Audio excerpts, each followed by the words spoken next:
Hello there. How are you, my friends? I am excited to get to talk to you on my first podcast.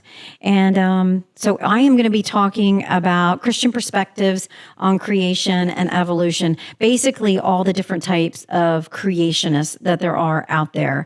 I think it's very important when creationists get lumped into one or two groups with one or two thought processes, and to understand that there's a whole lot of different thought processes out there. So to start out, I'm just going to introduce myself a little bit. My name is Kathleen, and I grew up as a Christian. And I just was interested, I had an interest in studying evolution in deep time.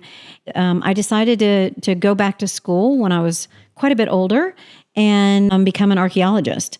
I prayed over this, pursuing a field that many Christians view as controversial. But I really did believe that there was a bridge to be developed there between Christian belief and scientific discovery. And I know I'm not the only one out there who feels that way or is out there promoting that. But I just, for whatever reason, God put it on my heart to be one of those. You know, just kind of along those lines, the Bible does call us to test everything and to seek knowledge. For example, a few verses that I would pull out, here's actually 4 of them. And so some of the verses that I would be, that I feel based that on is 1 Thessalonians 5:21 says, "But test everything and hold fast to what is good." Proverbs 14:15 says, "The simple believes everything, but the prudent gives thought to his steps." Proverbs 18:15 says, "An intelligent heart acquires knowledge, and the ear of the wise seeks knowledge."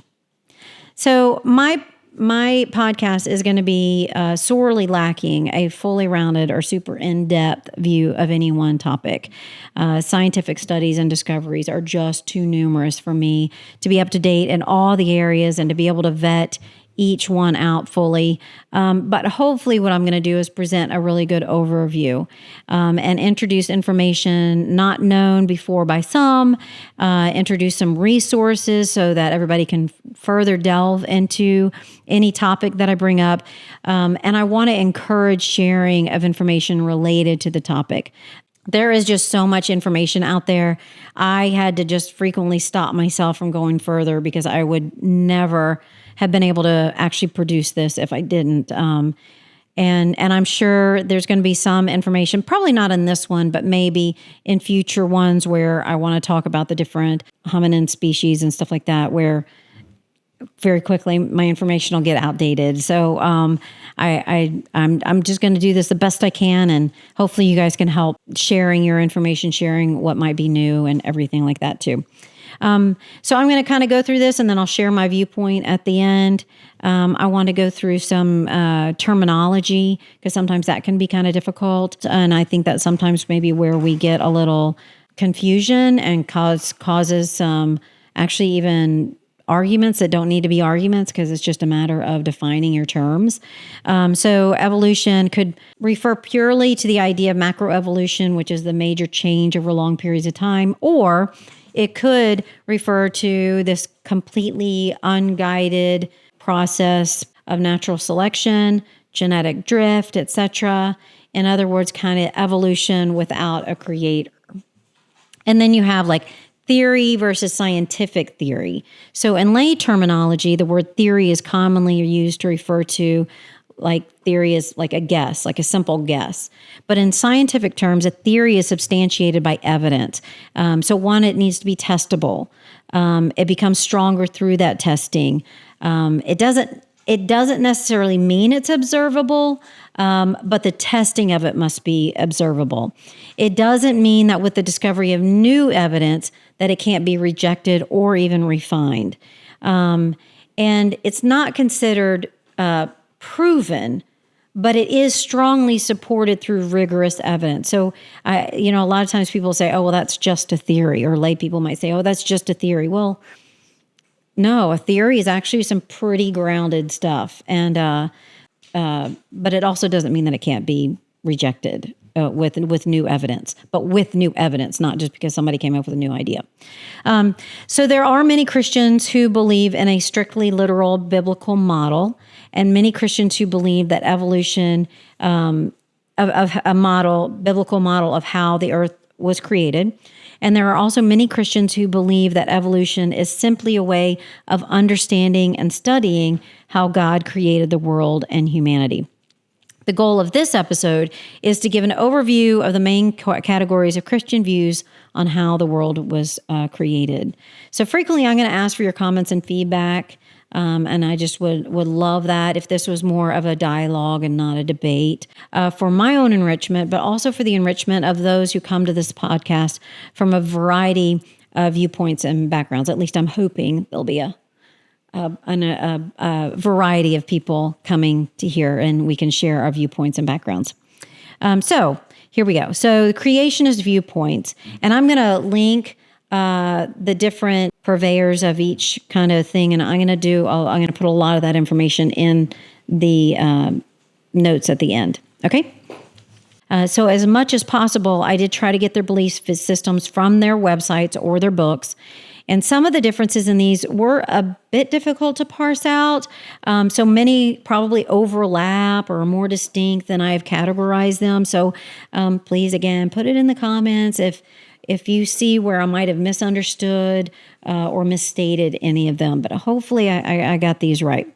So the first one is going to be the Young Earth Creationist, which is YEC. And Ken Ham, Answers in Genesis, is the main purveyor of this, or the main one that I saw. And his link is in the description below. These beliefs that they have is that it is a literal interpretation of Bible's creation of that 6 24-hour period times.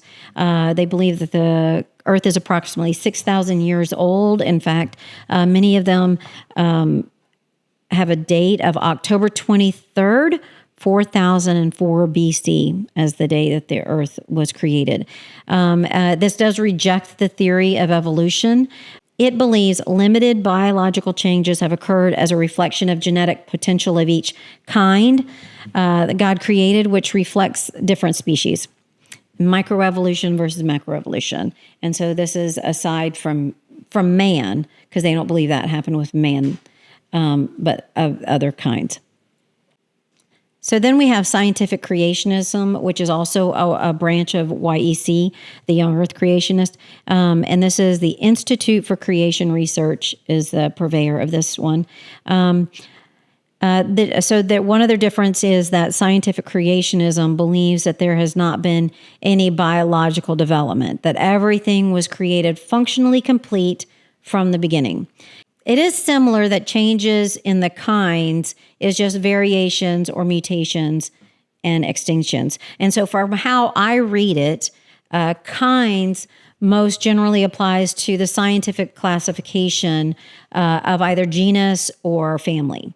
It is also similar in that neither believes that humans changed or evolved from any kind of animal. The geological and fossil record reflect catastrophic events such as the Great Flood in Genesis rather than a gradual and uniform rate process of these changes. Then we have the Old Earth Creationists. This is the OEC. And so these accept the scientific age of the earth and universe as billions of years. They believe God was the creator. They believe that the Bible and modern science can be reconciled. They believe that the Big Bang and other scientific theories offer a potential explanation of God's process of creating the universe. And so there's several subgroups of the OEC. So one is the Age Creationist, and their link is in the description. That they believe a day could be either 1,000 or 7,000 or billions of years. And so they have no conflict with scientific dating except as it pertains to advances in dating research and the limitations of the dating methods. For example, carbon dating. We'll talk about that later. So since the sun in the Bible wasn't created until day 4, the time frame of how long a day is in the biblical creation story cannot be confined by a specific time period or sequence of events, such as the sun's rotation. And so 2 Peter 3:8 says, "But do not forget this one thing, dear friends. With the Lord, a day is like 1,000 years, and 1,000 years are like a day." And then in Psalm 90, he says, 1,000 years in your sight, talking about God, are like a day that has just gone by, or like a watch in the night. And so those are a couple of verses that show us that God didn't always, when he says a day, he doesn't always mean 24-hour period of time. He uses other types of language. So there are some arguments with this viewpoint that the scientific dating of events doesn't fit an even time frame of biblical events. So just to kind of explain that again. The scientific dating of events, so, how long this took to this took to this took, they're not 24, 24, 24 kind of time. And so some reactions of theirs to this argument is that scientific dating has flaws. So some people will state that a day in Genesis is referring to a very defined time of a single sequence of daytime and nighttime. So, in Genesis 1:5 says, and there was evening and there was morning. So then the reaction to that argument is that the speed of Earth's rotation and orbit around the sun could have changed over the billions of years. They also would argue that it is metaphorical, this evening and morning thing. And there are numerous other times in the Bible where day doesn't refer to a literal 24-hour period, sort of like what I was saying before. And I'll just, there's a bunch of verses. Matthew 24:37 says, as it was in the days of Noah, so it will be at the coming of the Son of Man. So days of Noah, it's not talking about a single day of Noah. It's talking about that time frame. It's talking about a time frame. And then let me give you another one, which is the great day of the Lord is near and coming quickly. The cry on the day of the Lord is bitter. The mighty warrior shouts his battle cry. That day will be a day of wrath, a day of distress and anguish, a day of trouble and ruin, a day of darkness and gloom, a day of clouds and blackness, a day of trumpet and battle cry against the fortified cities and against the corner towers. Zephaniah 1:14-16. And this is definitely not talking about a single day, but they're talking about that whole time frame of when that is happening, of all these things that it's going to be just this really horrible time period. It's not talking about a single 24-hour time that's just going to be one really bad day. So then you have the gap theory people. And so there are multiple theories with this, so I'm going to try and parse them out as well. And what's kind of fun about this one is this was actually one that my brother-in-law told me about, and I had not ever heard of it. And so that was kind of fun. He put me on to this one. So shout out to my brother-in-law. So unknown period of time between Genesis 1:1 and 1:2. Where it says, so Genesis 1:1 says, in the beginning, God created the heavens and the earth. And then verse 2 says, now the earth was formless and empty. Darkness was over the surface of the deep, and the Spirit of God was hovering over the waters. So earth was created before the 6-day creation week of Genesis. So you see that there was a separation of time between, in the beginning, God created the heavens and the earth, separation of time. Now the earth was formless and empty. Darkness was over the surface of the deep, and the Spirit of God was hovering over the waters. So understand, too, sun, not created yet. There was darkness. So again, we don't know this whole, like, how the earth was at the very beginning. So the earth was created before the 6-day creation week of Genesis. So they believe that a cataclysm destroyed the earth, that left it formless and void, and then God recreated it. Some versions suggest this was a fully functional earth with dinosaurs and other animals only known through the fossil record. So this is another kind of interesting one that I had heard throughout my life. All of these major dinosaur fossils that we find all over the place, but they're only large, possibly dinosaur animals were mentioned much in the Bible, and they're mentioned with people. But in our fossil record, what we're finding as archaeologists, but as paleontologists, is that the humans and the dinosaurs they were separated. The time frame was separated by, I think, millions of years. I haven't looked that one up, but I know it's a really long period of time. I know they weren't there at the same time. So anyway, so they believe that the fossil record are all pre-Adamite, so pre-Adam. creations. And it doesn't require, having this gap theory doesn't require belief in evolution. Genesis 1:1 to Genesis 1:2 was a gap. And so that was before Satan was thrown out. So there was a flood prior to Noah's flood, and they refer to it as Lucifer's flood. So some theologians do reject this theory due to, one, it promotes an idea that God would have created a useless and shapeless earth. And I'm just going to kind of go back on something I was told actually by a pastor one time, is that God was sort of like this potter, shaping and reshaping until he formed it just right. My pastor was not talking to me about this gap theory or anything like this. We were just talking about dinosaurs and why they're extinct and all that kind of stuff. And so there's this belief that God would have told us about it, and that's why it's being rejected. So that's why a lot of theologians reject it. But there's also the argument against that argument is that there's a lot of stuff in the Bible, or there's a lot of stuff in the world that God never told us about that we know, and that's just where is your viewpoint that the Bible is a history book. Mine isn't. I don't believe God meant it to be a history book. It's a book telling us about God and about his character and about sending Jesus to save us. So there's a lot of stuff. I don't think there's a single raccoon in the Bible, but we know there's raccoons. And so I don't think that one holds up very well. So then we have the progressive creationist, so another type of creationist. And this comes from Hugh Ross, and his organization is called Reasons to Believe, and that link is in the description below. And then also Robert Newman, who wrote the book Genesis 1 and the Origin of the Earth. And so the universe is, so they believe that the universe is created by God and displays his existence, power, glory, and wisdom. They believe in a timetable of scientific creation and evolution.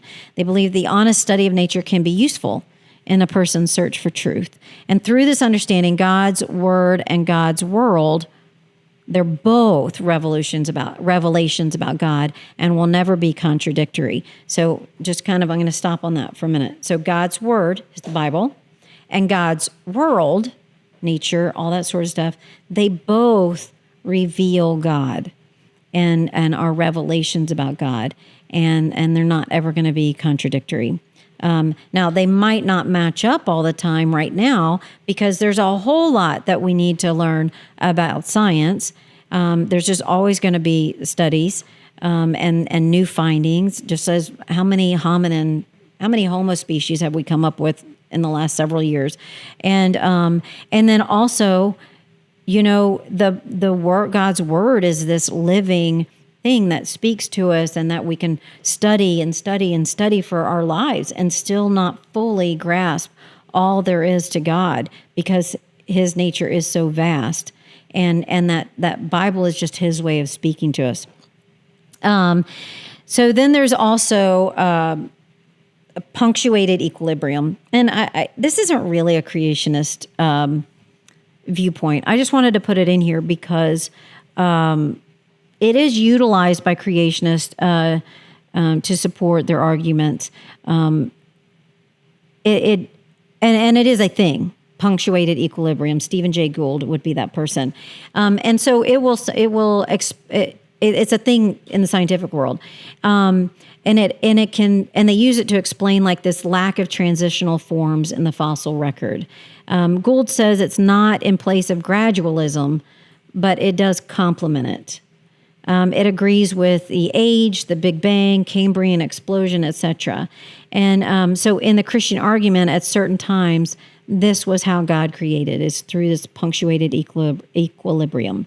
And when hominins came along, now this is people who use this as their argument, is that God infused two of them with his spirit. So you have all these hominin species, but then it wasn't until God infused two of them with his spirit that then you have I don't know even if it's going to have an argument for. I should have looked further into this aspect of it. I don't think they're arguing that that's the Homo sapiens. I think they're saying that's when God created it. God created these these Homo sapiens that were already kind of created, but maybe just wandering around, and maybe earlier, archaic Homo sapiens or Neanderthals or whatever, whatever you would want to put in there. I'm not arguing for this right now. I'm just saying that this is part of where their thought process, I believe, comes from, and that God then infused two of them with His Spirit, and so it also. So they're saying that it happened the way science says it did, but due to the implausibility that science can explain, that it was directed by God. So then you have evolutionary creationism. And this believes God created the universe utilizing the process of evolution. So life through this God-directed process developed over time. And biologos is the one that supports this one, and their link is down below. And then you have intelligent design, or ID. And this believes that the complexity of life could only have come about through an intelligent designer. It's implausible that it came through a natural process like evolution. So it's something so simple as evolution. Just as out of nothing came these complex life forms, and you have trees, and you have flowers, and you have humans that create other humans, and you have, and all the ways that our cells and our DNA work, and if you've ever studied DNA, it's amazing and fascinating, and just how that all works together. And you look out there and you see a flower that comes from a seed, and you see what happens under the ground that we now know we can study and watch, and that. So that's what they believe, is that none of that could have just come through this natural process, as simple as just evolution and just by chance. And so Stephen C. Meyer and the Discovery Institute, their link again is below, is the ones who would promote this intelligent design. All right. So now we're on to my viewpoint. And so this is where I land with all of this. And so I am going to preface this with saying that my limited amount of knowledge, and with the limitations of science, I would say that I most align with old Earth creationism via progressive creationism and evolutionary creationism, but also parts of punctuated equilibrium. So I can find at least one thing in almost all of these that I could agree with, and in some of them, at least one thing that I just don't. I find it very hard to explain the layers of the Earth, where fossils are found deep under several distinct strata, and I just do not believe that all of that can be explained just by a single flood.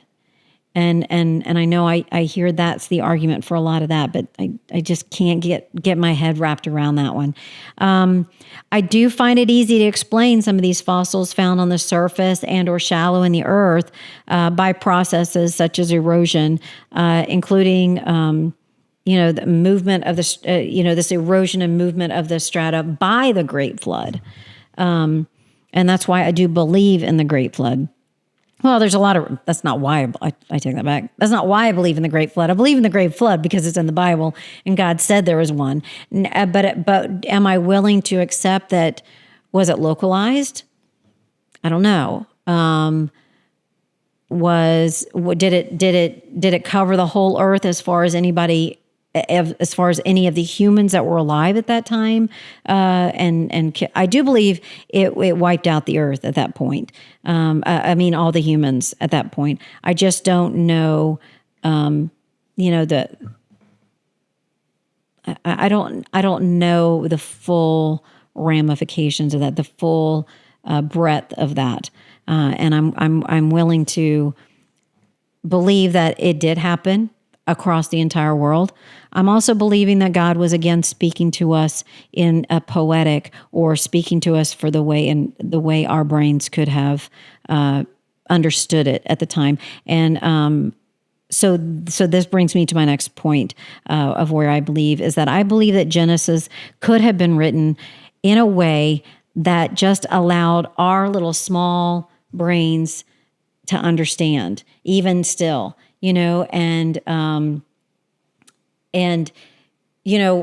his ways are greater than our ways. Like, we can't know the mind of God. Like, it's so beyond our comprehension.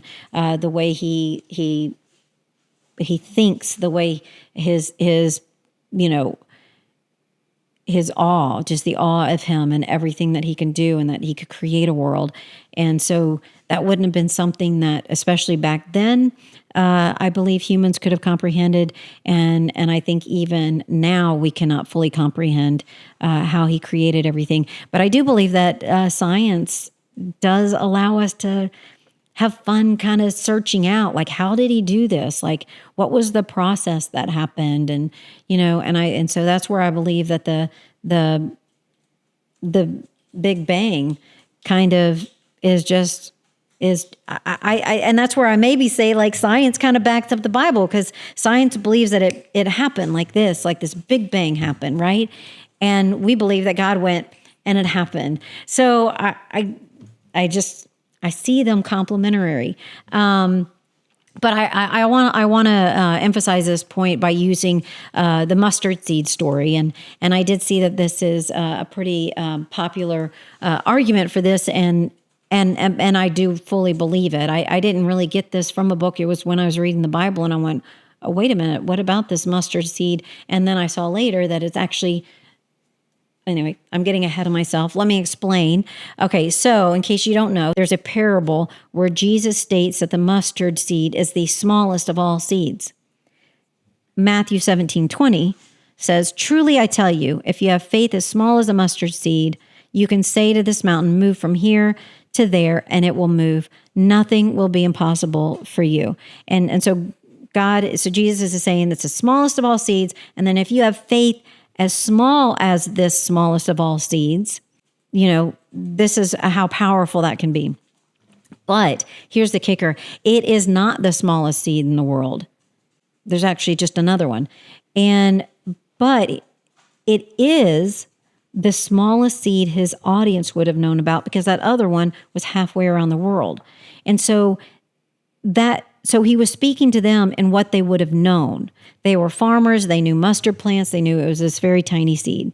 And so there are some somewhat good arguments that I've heard YEC make for this discrepancy that involve the principle of uniformitarianism, but I'm not going to go into that here. If you're familiar with it, please leave it in the comments and for other people to share and understand. But regardless of the YEC argument, the mustard seed discrepancy, combined with a variety of ways God and Jesus speak in the Bible, does lead me to understand the story of creation in the Bible as a way God helps us understand something much too complex for us to ever understand, even scientifically.